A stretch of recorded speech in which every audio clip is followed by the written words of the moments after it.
old nature, generically. Even from the beginning, rotten, perverted, incestuous,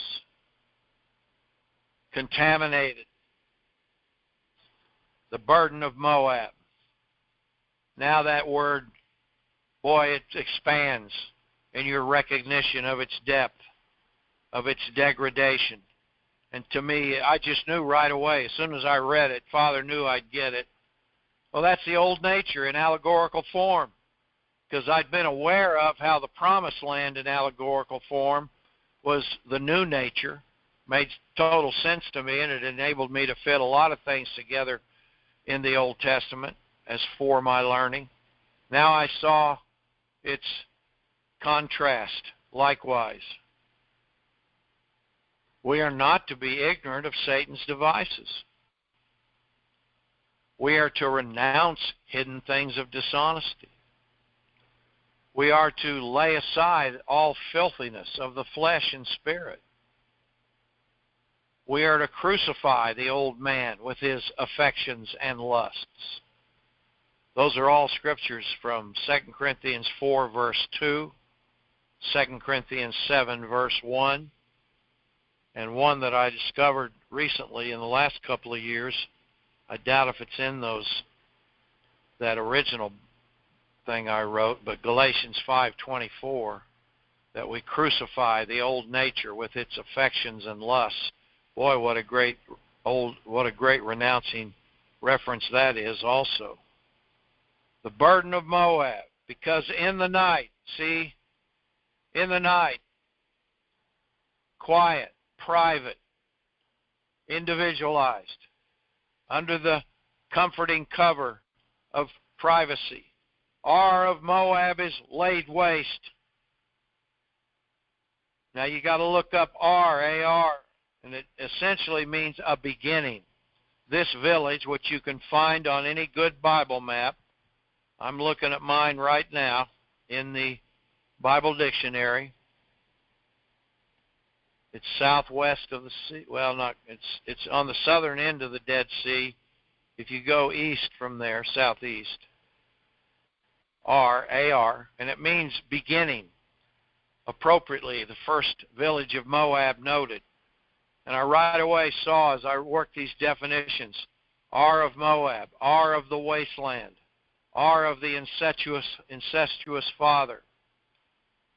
Because in the night, there's something in the peacefulness and quietness of my own mind and heart where I can lay waste any initiating of Moabite contamination and brought to silence. It doubles the impact with a similar phrase, laid to waste and brought to silence. That means shut up. You want your old nature to shut up? Speaking in tongues.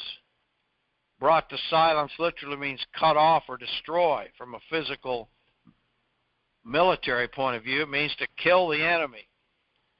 We are aggressive in our defensive postures.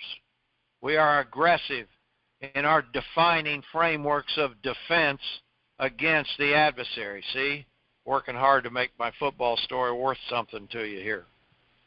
The beginnings of Moab is laid waste. That tells me that if I'm on top of my life, if I'm speaking in tongues abundantly in my private prayer and praise life, I can be eliminating, eradicating, crucifying, renouncing, which means to speak it off of yourself.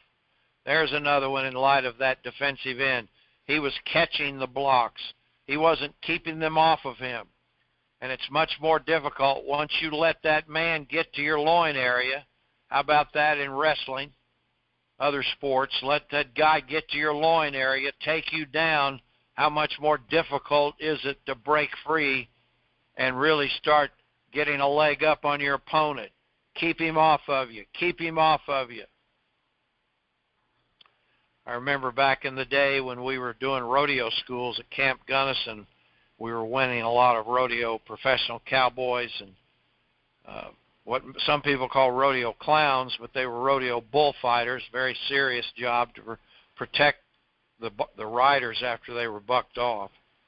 I remember one of our wonderful men who stood with us for a while was talking to us, and he was very muscular. He lifted weights, he worked out, kept himself in great shape, and he says, I don't lift all these weights because I think I can throw a 2,000-pound bull around. No, I lift the weights so I can keep myself off of his horns, so I can brace myself and bounce where I need to go, off of any part of his body, so I have the strength to brace and bounce off.